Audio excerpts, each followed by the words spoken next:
You ever hear the saying, your house has good bones? In reality, your house has a skeleton. So the thing is, the skeleton's made of wood. And when you're doing any renovation project or any construction project, the framing of your house, the way it's built, is crucial to you understanding how it works, where things can go, and where they can't. So when I have started lately teaching at a local college, I'm teaching carpentry. And one of the things I talked about the first day was understanding that your house has a skeleton. And how so? It has a skeleton in the sense that everything that you put on your house, everything that is in your house, everything that builds your house is attached to, built into, or built around, or attached to the structure itself, to the framing. Like, think about your skeleton, your lungs, your organs, your veins, your muscles, your skin. All of these things are attached or around your skeleton. So, understanding how important the frame is to your individual project, how it's being built, is a big deal. Think about having a crooked skeleton. If you have a crooked skeleton, everything's going to be wonky. Now, it doesn't have to be absolutely perfect. Framing has an area of forgiveness, right? An eighth of an inch here, an eighth of an inch there isn't the end of the world. Do you want to be precise? Yes. As a professional, am I super precise all the time? No. Does everything turn out great? Yeah, for the most part, because I understand how it goes and I have a good knowledge of framing. Even if you look at your own body, right? You look at your face, one of your eyes is not perfectly symmetrical to the other. So, looking for perfection in yourself or in your project is an obstacle to being done. What I told the students was done is better than perfect.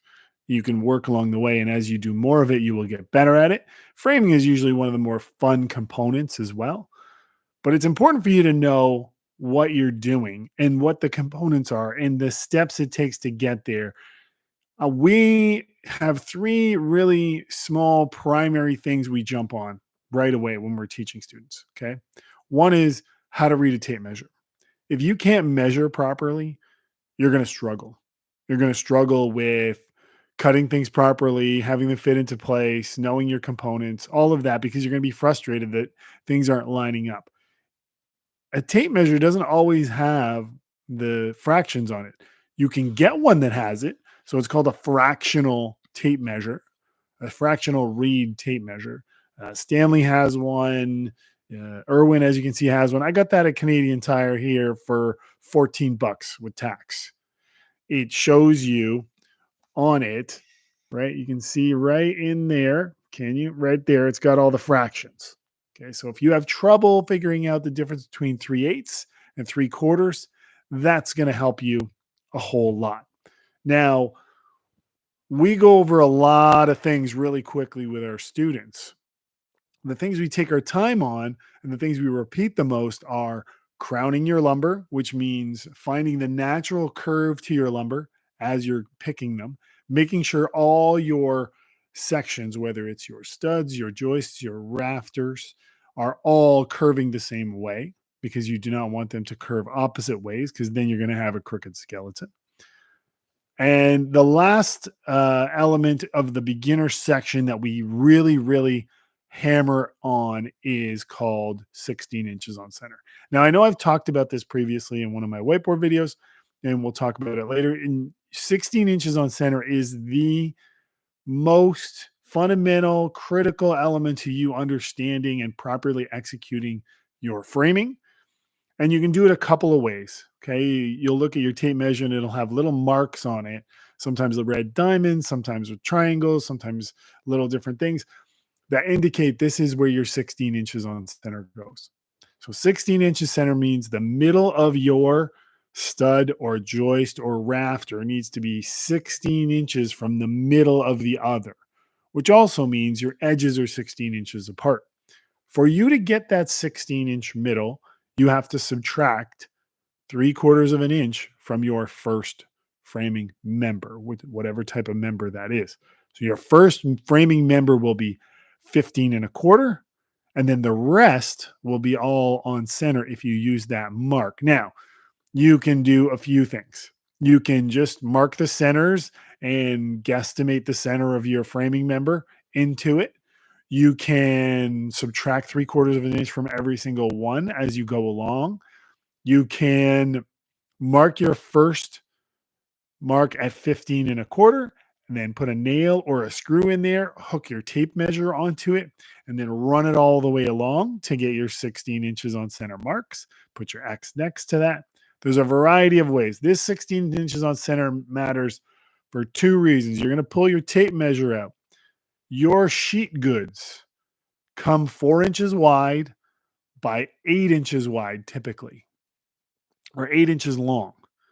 What that means is when you put an 8-inch board on the 80-foot board on the wall, this and you do 16 inches on center, the center of that board is going to land on the center of your 2x4 or 2x6 or whatever you're putting on center of your lumber. It's going to land right on the middle. So you have something to attach to the end of that board, and you have something to attach the beginning of the next board, which is super important to your skeleton and the execution, whether it's drywall, plywood, sheeting, uh, foam insulation, whatever you're putting on. It that matters extremely much. That's terrible English, but bear with me. The other measure is 4 feet. So if you're going to lay a piece vertical, well, now the center, the 4-foot edge of whatever piece you're using is going to land on the center of your 4-foot stud joist rafter. That allows you to build structural integrity and your project keeps moving. Keeping your skeleton straight is a huge, huge element to make your life easier later. If you don't crown your lumber properly and you don't put 16 inches on center, when you go to hang drywall, you go to hang sheeting, it's going to be toast. It's going to suck. And it's going to make whatever you're doing that much harder.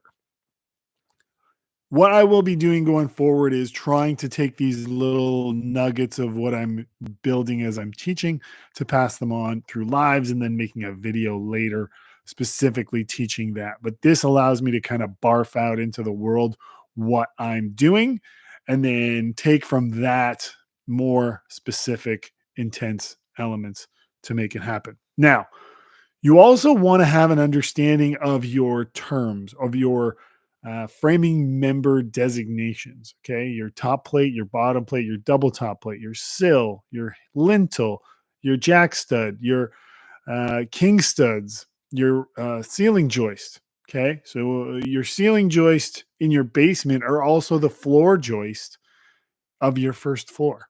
So knowing that those two are connected, excuse me, makes a difference. You start to get an idea of how your house is built, what it's going into.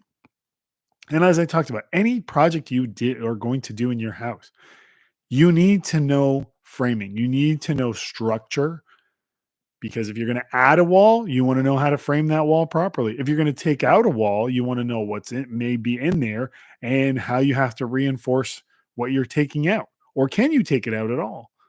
You know, you're going to have a wall in your house that we will call a chase wall. Inside a chase wall, there's going to be wiring, plumbing, HVAC, a return air, a supply air, all the way maybe going from your basement all the way to your second floor.